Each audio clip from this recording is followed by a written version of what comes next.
My name is John Hopkins. I'm 69 years old.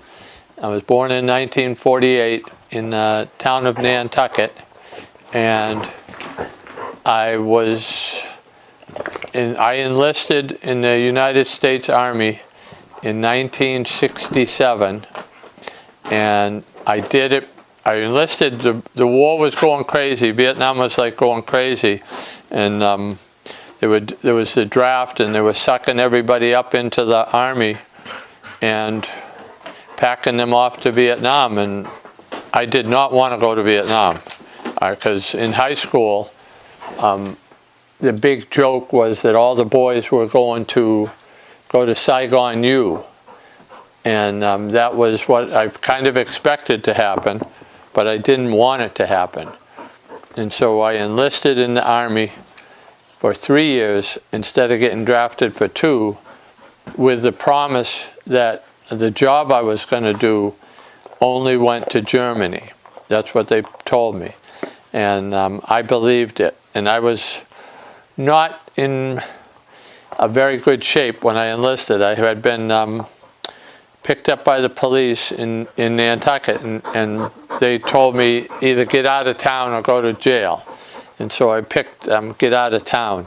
And getting out of town in 1967, wasn't a big option for me. There was no place to go, no university, no anything to do. So the Army seemed like the only option for me, and because I needed to get it over with, because I wanted to get on with my life.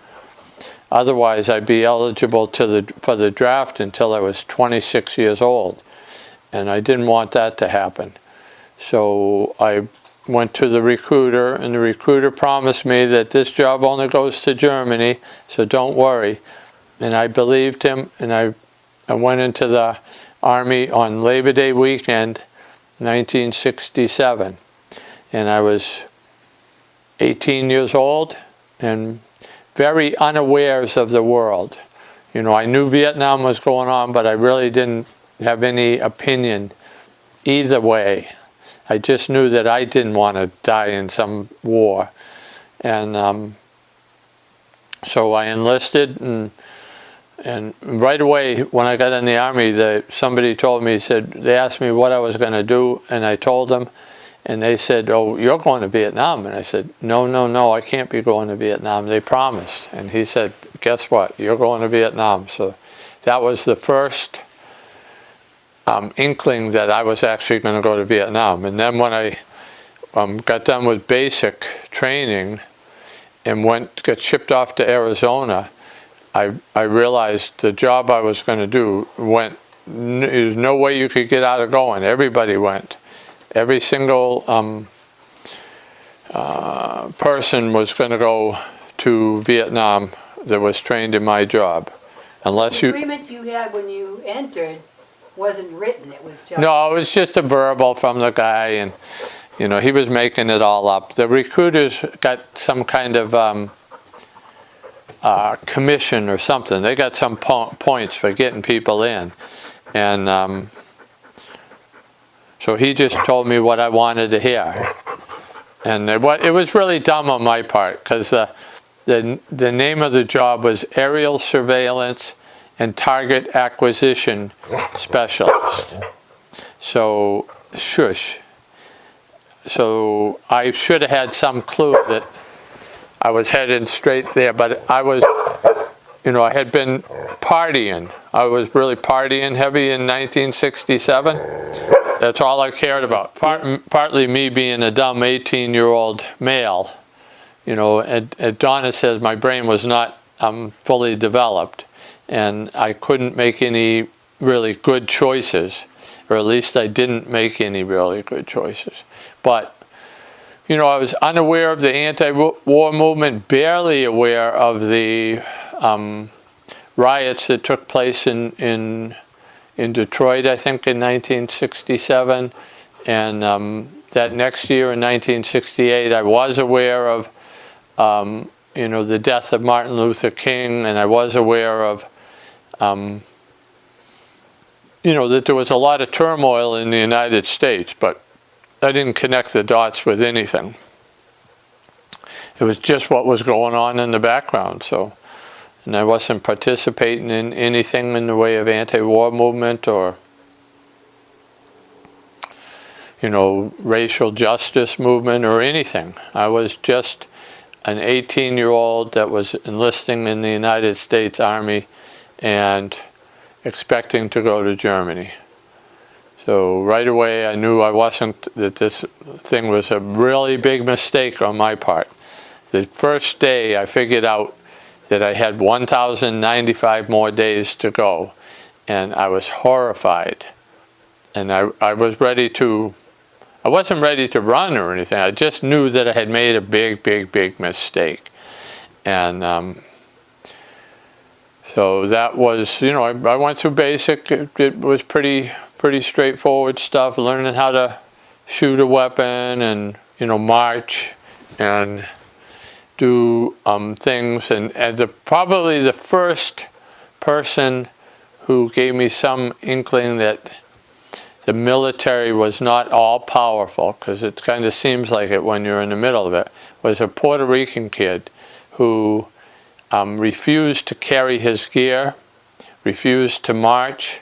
We used to drag him, and we all hated him, because you know, if you're marching around and you march out 6 miles and you have to carry somebody else's equipment back, you know, you're rough on that guy. Well, he never spoke a word of English. He always spoke in Spanish, and he was pretty isolated. But when it came time to be done with basic training, when we were all sort of graduating, he was marched off with MPs, military police, and we were told that he was going to be booted out of the Army. And as he was walking away, in front of the whole company, you know, like 120, 140 guys in formation, he yelled, "See you later, suckers," and in perfect English. So I was obviously doing what he had to do to keep himself out of the military. And I was impressed by his endurance, because you know, when you got 120 guys that are pissed off at you because they have to carry your gear and stuff like that, it takes a lot of willpower to face up to that. And plus, him being Puerto Rican, so the racism was huge. And but he got booted out of the military, and that was what he wanted to do. And so he had been a draftee, and I was very impressed by that. And I realized that the military was not very powerful, that the soldiers were more powerful than the command structure, because they could make us do something, but they couldn't make us do it willingly. And they couldn't prevent us from resisting their orders. And so right away in basic conflict with the military structure started happening, not just with me, but everybody. You know, because we had the typical drill sergeant who was a Southerner who hated Northerners. I mean, really hated Northerners. Definitely hated black people. Lula, go lay down. Hated black people. Hated everything, actually. And he had no teeth. I mean, literally no teeth. And when he shouted commands, most of us didn't understand what he was talking about. And at some point there was an accountant who had been drafted, and this guy was, you know, a sort of an accountant type. No physical abilities, really weak, really insecure in a all-male environment, and he was getting beat up. They had this thing called pugil sticks. We'd fight with sticks, basically, and they kept him in the ring, and they kept putting in the biggest guys in the ring to just beat on him, to make an example of him. And I remember objecting to it, and the drill sergeant made me replace him in the ring, which was fine by me because I could hold my own. And but it made the drill sergeant, want to get me.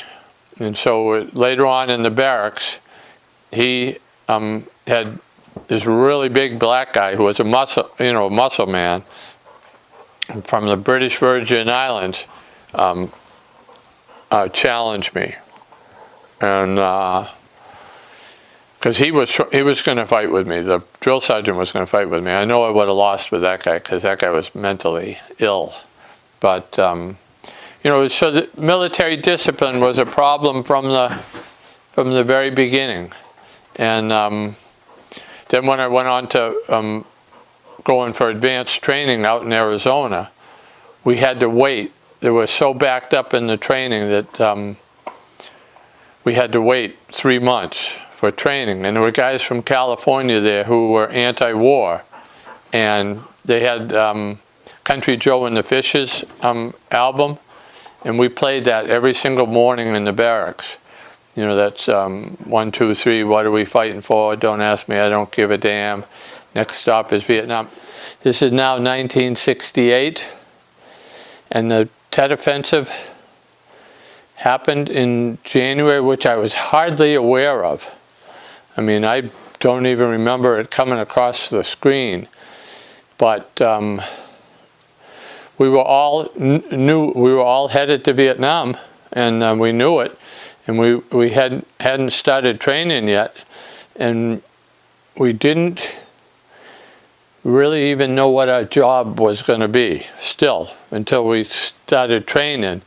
And then every one of us was packed off to Vietnam except one guy who was the only surviving son. If you were an only surviving son, you didn't have to go.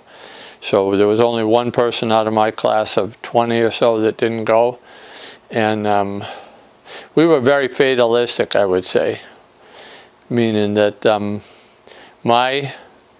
our class motto was crash, burn, and die. That's what, and we had a big banner with I flew in a Mohawk, which was a twin-engine plane, kind of fast and highly maneuverable, that was loaded with electronics. It was a new war, is really what it was. And we had the ability to see campfires, to see engines running, to see paths in the woods, because there's a heat difference between the path where there's nothing growing and we could see bunkers, and we could see a lot. And so the army was trying to fight an enemy who hid all the time. Mostly wouldn't fight, would just go hide and only fight when they thought they might be able to win.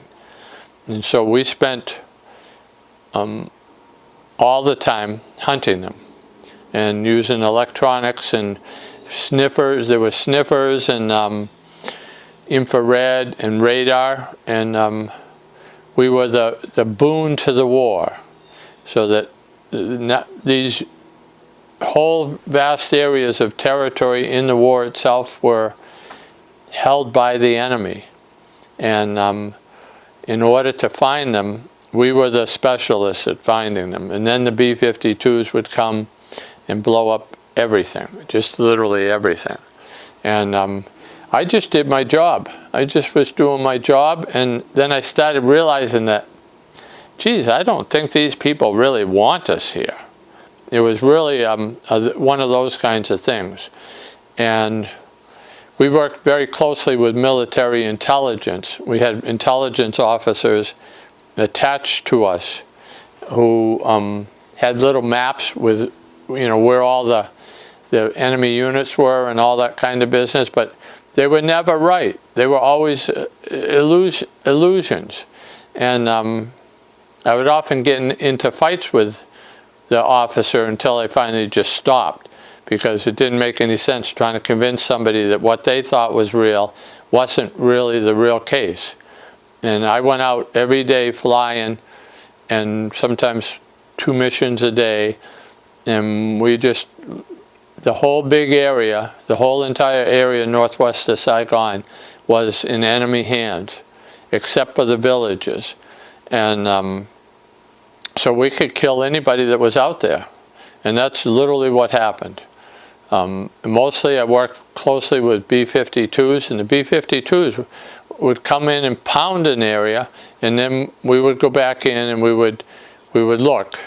And if we found anything, they would pound it again, and they could keep on doing that for like a week. And I saw rivers change course, big rivers, not little rivers, like the Charles River sized thing, change courses because of the bombing. They would just bomb it so much, trying to eliminate some position that we found, or some way they had a shallow crossing of a river, that kind of business. So as it's going on, I'm really good at my job. I'm good at my job, even though I'm getting high. But the officers liked me because I was good at it, and I kept on doing it. And then somewheres in the middle of my tour, coming up on December of 1968, I started realizing that what I was doing was wrong, was seriously wrong. That right around that time, people send books and gifts and things like that to soldiers. Well, there was a box of books that came into my company, and in the middle of that box, there were 3 things. There was a history of the Vietnam War, which couldn't have been written more than a year or 2 earlier, and there was a Ramparts magazine and a Evergreen magazine. Those things talked about the anti-war movement. There was, I saw pictures of the anti-war movement, and I think at Berkeley free speech movement, where there was a People's Park, People's Park. And I was like, oh my God, this is going on back at home. And by that point, reading the book about the history of Vietnam was like very eye-opening to me. It was like, oh my God, I'm definitely on the wrong side. And that's when I started getting into trouble. I started getting in trouble mostly because I was so high, and I was a discipline problem. And but I was beginning to recognize that the Vietnamese did not want us there, that in fact most people were on the other side. And at the Tet Offensive of 1969, I saw a full-scale unit in the secure village outside our base camp, which was supposedly on our side, a Viet Cong unit in parade formation in the middle of the day. And I knew that there's no way I knew then there was no way we were going to win, because the other side was so unpopular that there's no way we could win without killing absolutely everybody. But I didn't quit flying or anything. I just kept doing what I was doing. And then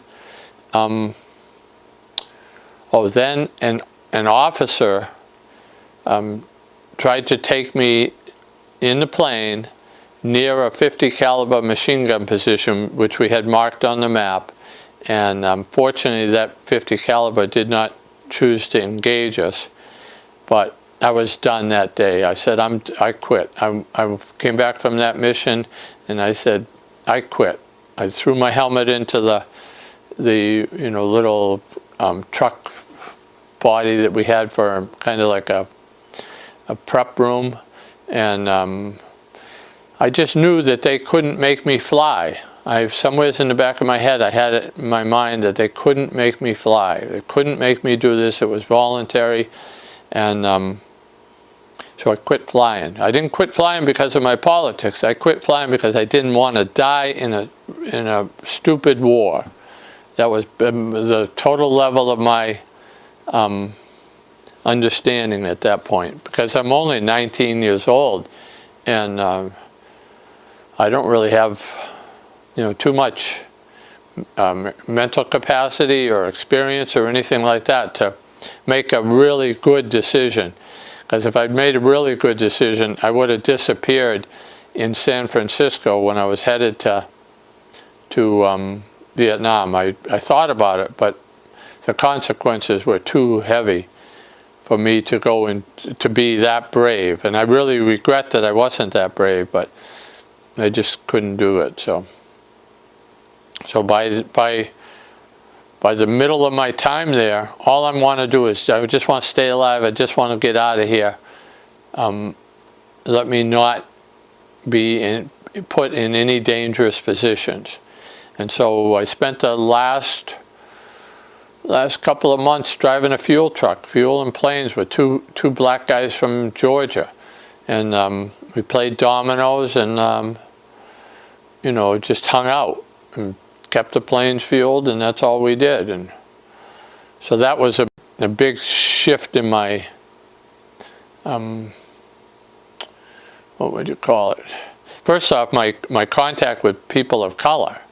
I'd never really had black friends until that point. And then I had black friends who were at the most bottom of the unit that I was in, and I was considered that my punishment was to go join them.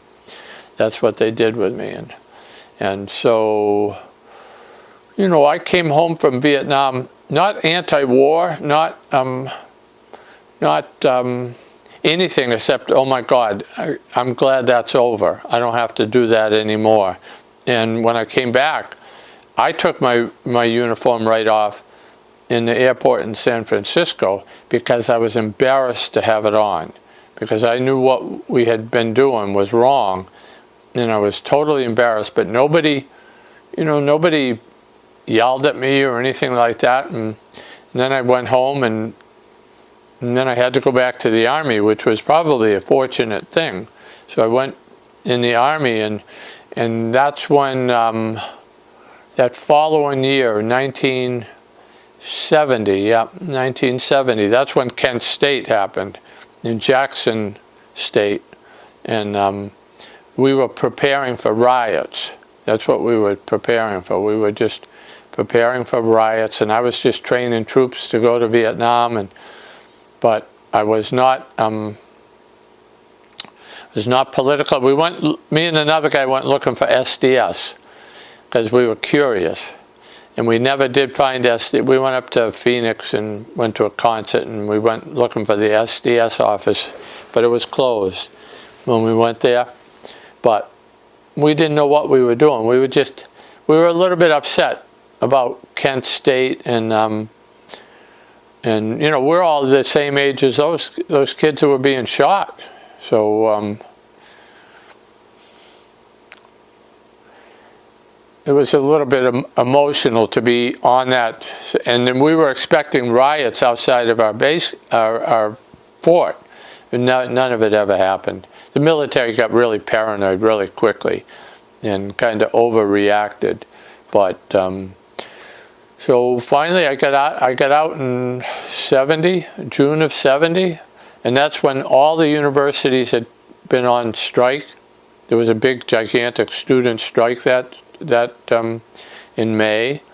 And so I came into a university that was basically, in the summer I came in, and it was pretty much closed down because of the student strike. And that was when I started seeing posters, anti-war posters and anti-war literature, and just learning. And that's when Vietnam Veterans Against the War started doing things. I saw a little clip in the paper, said veterans to protest war. And when I saw that, I knew I had to go with those guys. because I've started to feel like my experience wasn't just me in my head, and I wasn't crazy, and that there were other guys who thought the same way as I did. And so I joined Vietnam Veterans Against the War, and that probably saved my life. I know it saved my buddy's life. I have a bunch of guys that I still am in touch with, and all of us feel pretty much the same way, that Vietnam Veterans Against the War saved our lives. Because otherwise, we were going to go the route of suicide and, drug addiction and all those kinds of things that were happening to guys left and right, which was like supposedly unexplainable. But it's easy if you understand that the United States was killing people, and and you were on the wrong side. I ultimately came to believe that I was on the wrong side. And at first, I would go to demonstrations because I was for peace. But after a very short period of time, I realized that the National Liberation Front and the North Vietnamese Army needed to win that war, and that we were totally wrong. And that was a huge mental leap in this society, to make a leap like that. But that's where I got to. Ultimately got to going around and chanting Madam Bin, Ho Chi Minh, NLF is going to win. And meaning it. That's what I wanted to happen. And not so that American soldiers would die, but just so that those people could get their country back. But it took a lot. And so in Vietnam Veterans Against the War, there were it was like communist heaven.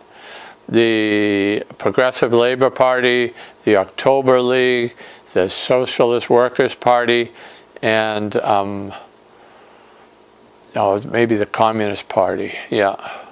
And other groups really wanted to recruit us into and obviously, the Leninist model was what they were following, but they were trying to recruit working class veterans, and that's what we were all, pretty much that we all fit the bill. So they were really actively trying to recruit us.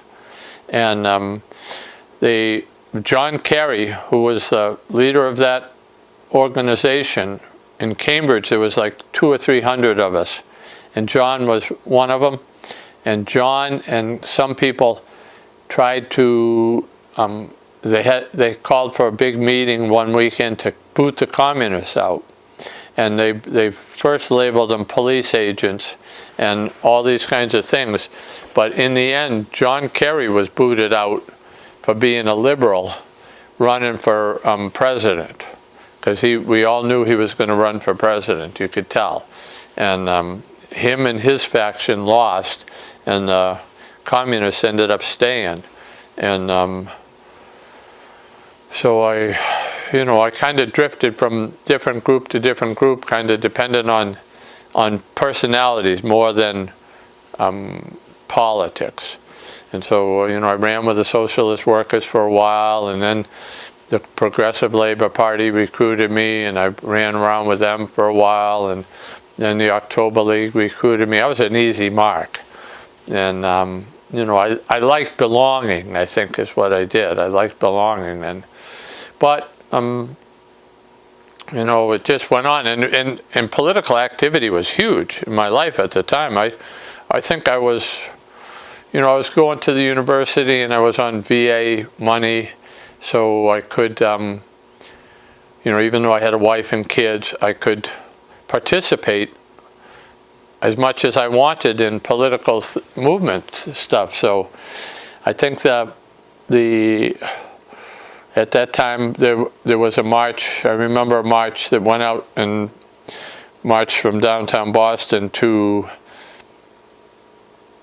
Cambridge to Harvard, and we were going to wreck something. Nobody knew what we were going to wreck, but we were going to wreck something. And the police were chasing us, trying to keep up with us, but the demonstration was at rush hour, and we were on foot.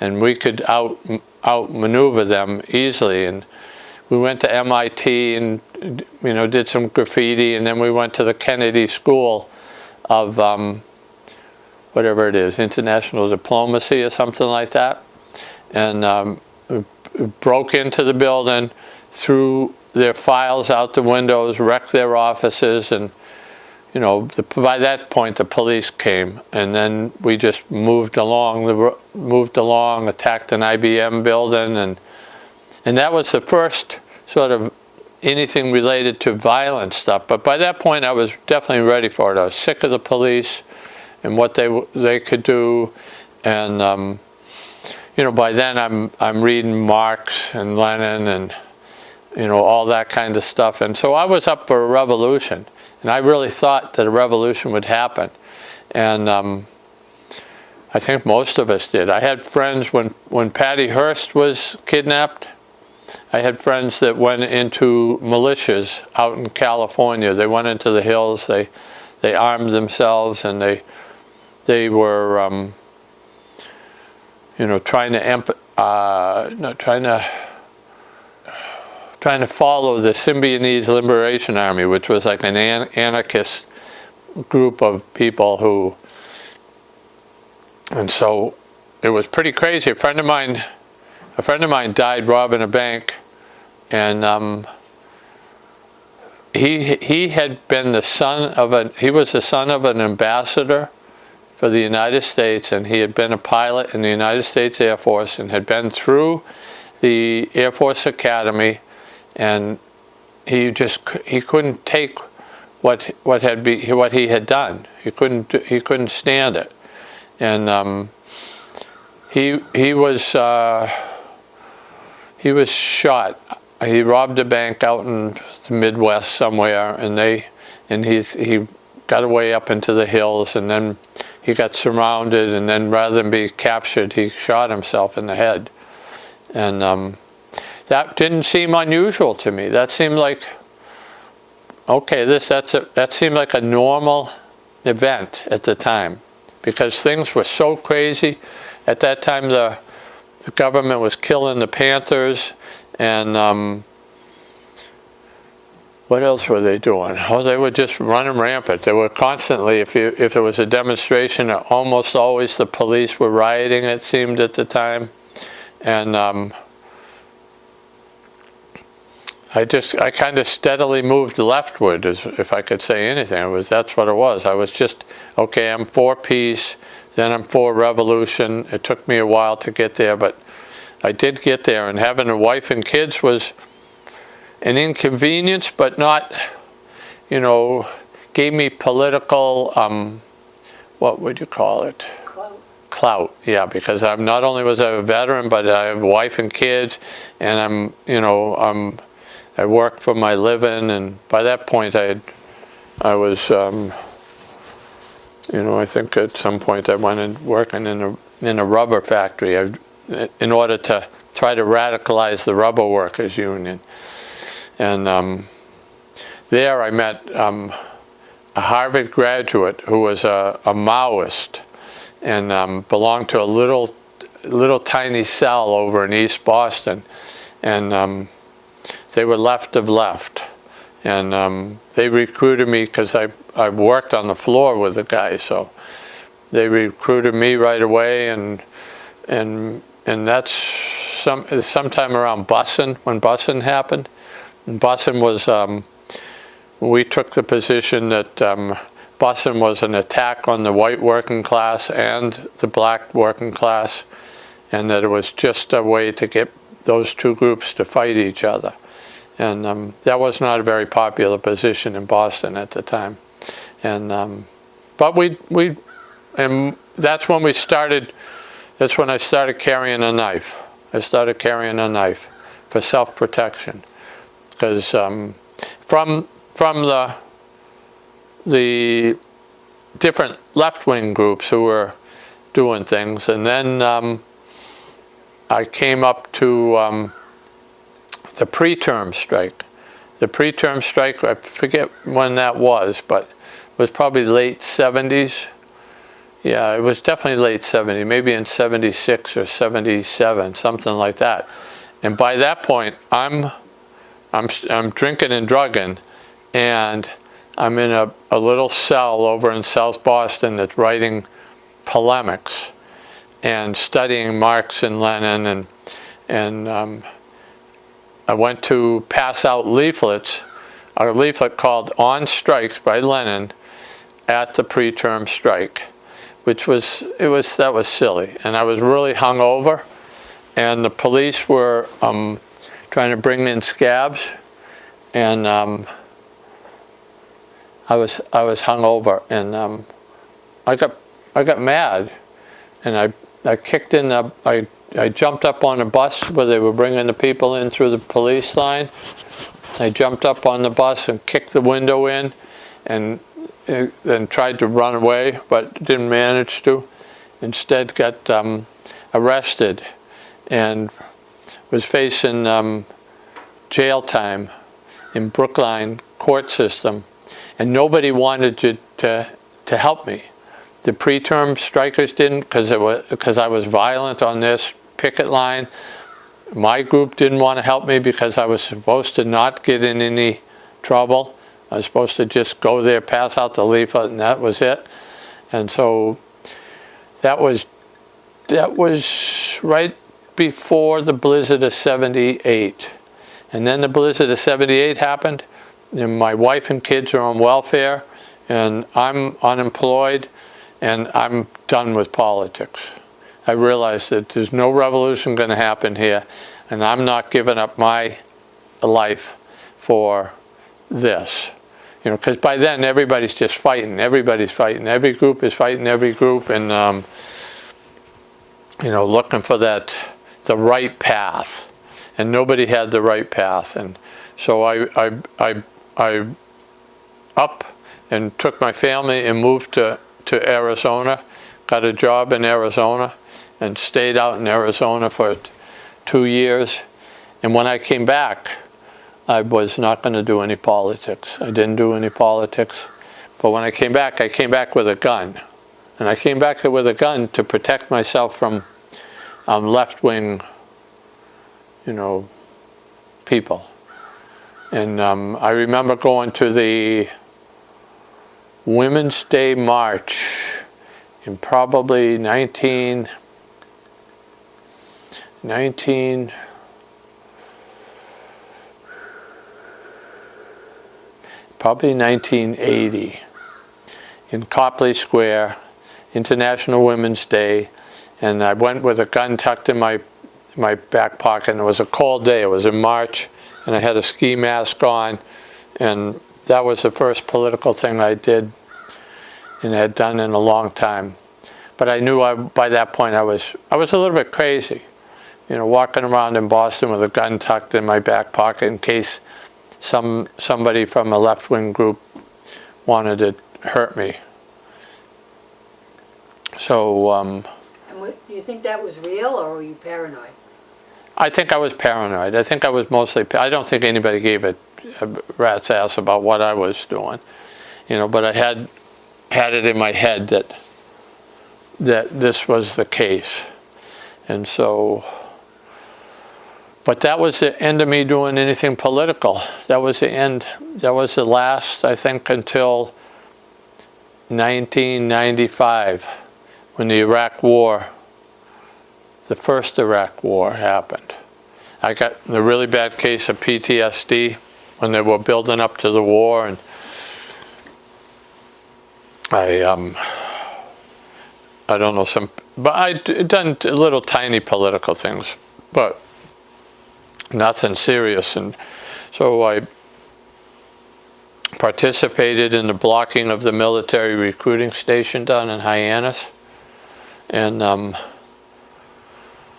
that was a good thing. That brought me back in a little bit into being political. And so after that, I just started doing political things little by little. But mostly, I never with the intensity that I did it when I had come home from Vietnam. You know, I just did whatever happened to come along, and whoever my friends were that I was hanging out with, because I'd say I hung out with political people. The revolution did not happen because the United States government sent agents into the movement First, they killed the Panthers, who were a pretty strong political force. They were doing community kitchens, community education, and the Panthers were pretty strong. And the Panthers were destroyed by the United States government killing them. And then there were police agents constantly in the movement who would provoke factions to fighting each other. And so, what was a pretty strong movement coming out of the 60s ended up being, by the late 70s, pretty much ineffectual. Just constantly fighting with each other, fighting for political purity. That seemed to be the big struggle, to who's right, who knows the way forward. And in the end, I decided nobody knew anything at all, and that what I knew was not going to help anybody. Not going to help anybody. You went back to Vietnam. I went back in 1997 to Vietnam, and I did it because I was really struggling after the Iraq wars. That had all been going on from 95, 96, 97, I think I went back. And what I was looking for forgiveness, because I had decided. I testified in a Winter Soldier investigation when I came back from Vietnam, and I was absolutely convinced that I was a war criminal and I had committed war crimes. And that's a hard thing to take. And I killed 14 people that I know for sure. I saw them die. It was my individual skills that killed them, and but there are literally, most likely, thousands that I helped to kill. With the B-52s pounding, pounding the whole area, just constantly, I figure a good couple of thousand people maybe I killed. And it's a war crime to bomb civilians, and there was no distinction between civilians and soldiers. So and with that, I sort of had this guilt my whole life. Not my whole life, but since my time in Vietnam, that I did something that was really awful, that my Catholic God, I was raised a Catholic, and I was taught, thou shalt not kill, and, a lot of other things. And, here was the United States Army saying, you're going to kill these people because they're communist gooks. And I felt horrified by that. And it got worse over the years when I saw what the United States government really does in the world. How it acts in the world and how it acts at home. And I realized that, I knew that it wasn't me personally and that I was ordered to do these things, but in the end, it was still me personally. I could have said no. I could have walked away. I could have done things which took immense bravery for people to go to Canada. Imagine how much you're going to give up your entire life. You're going to give up your family. You're going to give up being a good citizen. You're going to just go off to this place that you don't know. And I didn't do that. I couldn't find the bravery to do such a thing. That's what part of Ken Burns' thing was. They made them look like they were, sad people doing a sad thing. And they weren't. They were very brave people who decided that the United States government was wrong and that they were going to go and not participate in that. That took immense bravery. How did you feel about the Ken Burns series? I thought that it was interesting to see that the presidents of the United States knew that they were going to lose, and yet they were willing to sacrifice the lives of literally thousands of people, and not just the Vietnamese, but American soldiers. They were willing to let them die so that they would not lose face and not be the first president to ever lose a war.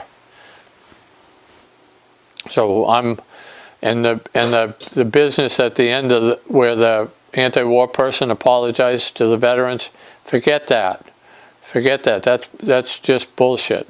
There is a study that came out maybe about 10 years after the Vietnam War that said the main reason that they lost is because the soldiers became unreliable. And I know for a fact that the soldiers were unreliable.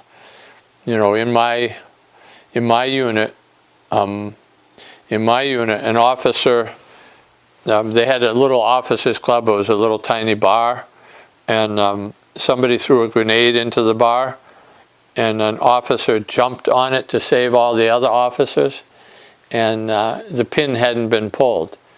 And the enlisted men taunted that officer daily for his what was perceived as stupidity, and the guy actually went crazy. He was being so harassed by the enlisted men. And then the company commander, his hooch was set on fire by a phosphorus grenade, and in the next base camp up, 11 officers were killed in one night by the guys coming in out of the field who were mad that they had been, you know, set up to, they had been in an ambush or something, and they came in and took it out on the officers. And that was, you know, just, you know, my limited perception, and but you could just feel it breaking down. The officers had their areas, and the enlisted men had their areas, and they didn't mix in at all, and there were constant discipline problems, and you know, drugs got to be going pretty strong, and everybody walked around with you know, peace signs, and not everybody, but lots of guys. I know on my flak vest there was definitely a peace sign, and there was it's no hope without dope, and you know, so the discipline was breaking down. So they were facing a very disciplined army. The Viet Cong and the National Liberation Front and North Vietnamese Army were extremely disciplined because they were fighting for their country, and we were basic colonial soldiers who were trying to impose an old order on them, and they weren't going to have it. And that's why I think we lost, because they couldn't depend on us to do anything. There's a little bit of reference to it in Burns's thing, something about officers being killed and soldiers just going a little bit out a little ways and then just sitting down and not doing anything, and then coming back in at the end of the day. You know, those kinds of things. So, I mean, it was a convergence of the whole thing of the 60s, and black troops were really, really, really rebellious. You know, they were openly, you know, they had black power salutes, and, you know, they were not going to just work for the man, so to speak. And so that's what I really think is why they had to get out. They were going to lose their army. They were going to lose their military force to lack of discipline and anti-war feelings. And so when I was back here, and I was in Vietnam Veterans Against the War, we had people who would tell us what was going on in Vietnam, because they were not spying for us, but because they were anti-war. And there were all these GI movements. You know, there was big places down in Fort Hood, and soldiers were refusing orders in groups, not just like that Puerto Rican kid. It was just, they were doing it in groups, and they were getting a conscious that of anti-war first, and then, you know, recognizing the political situation here in this country, that black people were still oppressed, that you know, the women were still oppressed, and that in general the really rich were taking everything and nobody else was getting anything. And that's only continued to get worse. I think it's so much worse now than it ever was. But so do you want to talk a little bit about Agent Orange and where your situation now with okay.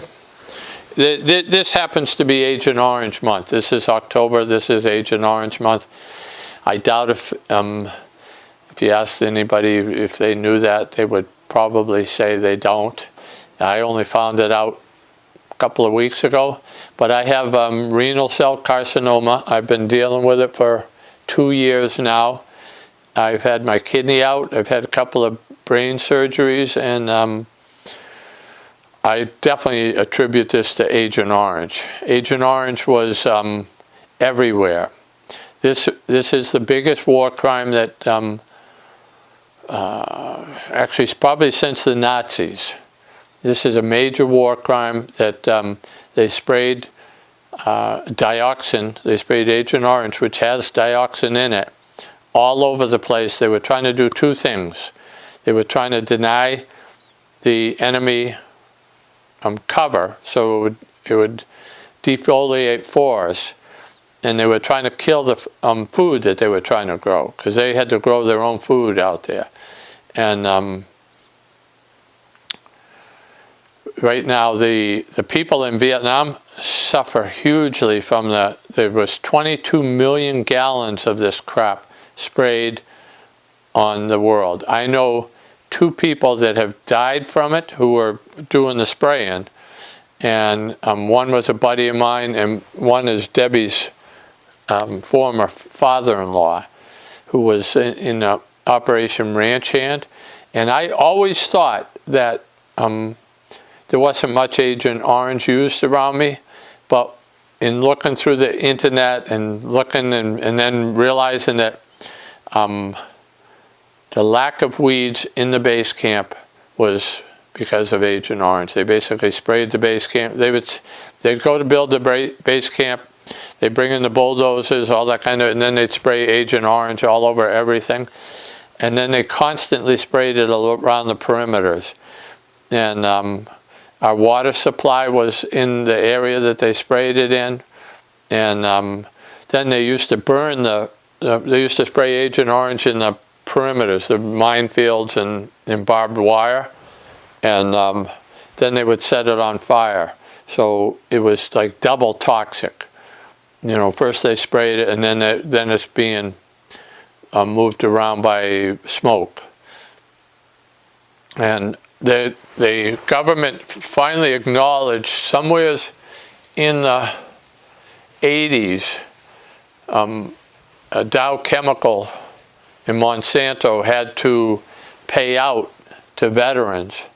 But me and my buddy, we decided not to take the payout because there were guys who really needed it. You know, we were pretty healthy at the time, but I didn't know that I had this lying in my future. So prostate cancer, lung cancer, brain cancer, bladder cancer, all get benefits because they acknowledge that it is from the Agent Orange, but they don't acknowledge it for kidney cancer. Even though there's, like, right now I think there's 600,000 of us with it. I'm not sure. That could be a mistake on my part for the number, but there's a large number of us who are all most likely going to die from it. And but the thing that appalls me is that the Vietnamese are still suffering the consequences of this. The dioxin just stays in the environment. It doesn't go anywhere. And birth defects are hundreds of thousands every year. People born with no limbs or one limb, or extreme facial deformities, encephalitis, all kinds of things. And the United States promised at the time of the end of the war to pay the Vietnamese large sums of money to help them, take the dioxin out of the environment and to help all the people who are suffering from it. And the United States has never paid that money. So when I went to Vietnam in '97, I went looking for relief, because I was getting older, and it still all pretty much haunted me all the time, and the United States was engaging in more wars, and so it would kick me up into, and my therapist suggested that I just go. And so by a bunch of coincidental things, I ended up going to dig drainage ditches in a preschool, and ended up teaching English in the universities. And I was amazed. First off, the war was over, and that was good for me. And second is that whenever you would start to talk to somebody about the war, they would just say, that was then, this is now. And that was almost universal.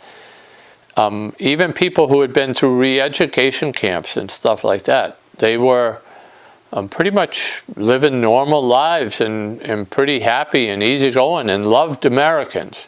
I mean, literally were nicer to me anyway than I ever could have believed. I mean, I went fearing, well, is somebody going to try to kill me to get even or what?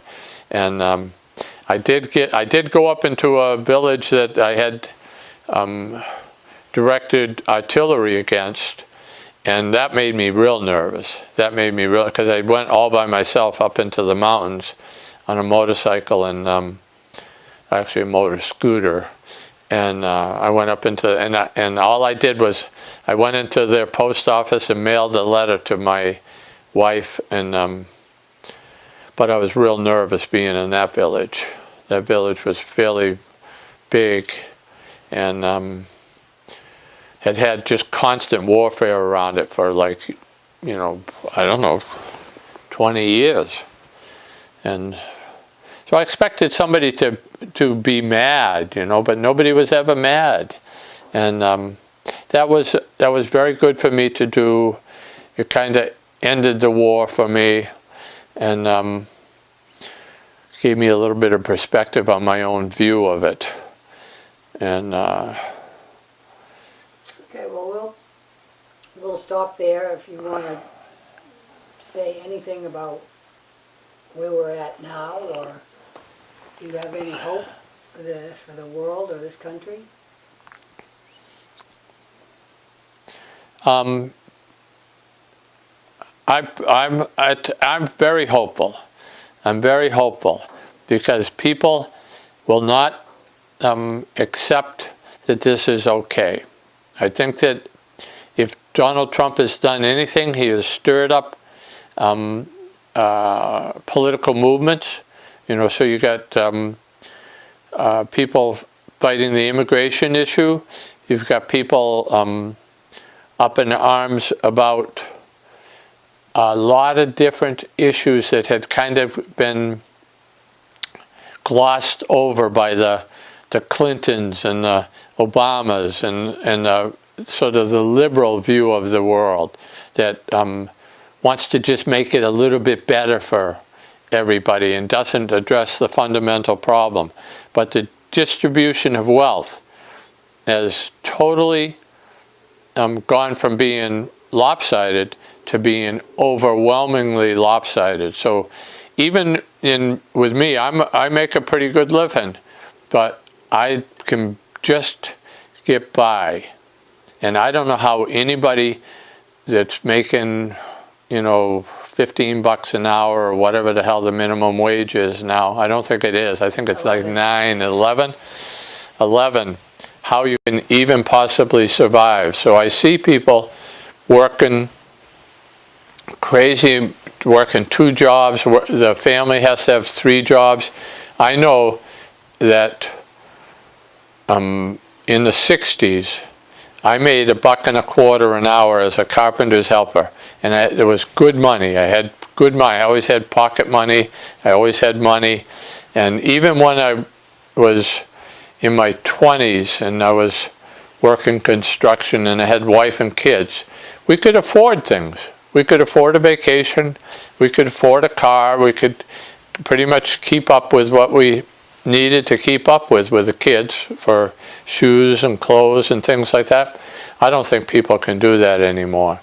And the insanity that is running rampant in this country, I mean, it's just, I think people are going insane. And I know I read way long time ago, there was a group called the Radical Therapists, and there was somebody in that movement who said that, R.D. Lang, that's who it was, he said, insanity is the sane response to an insane society.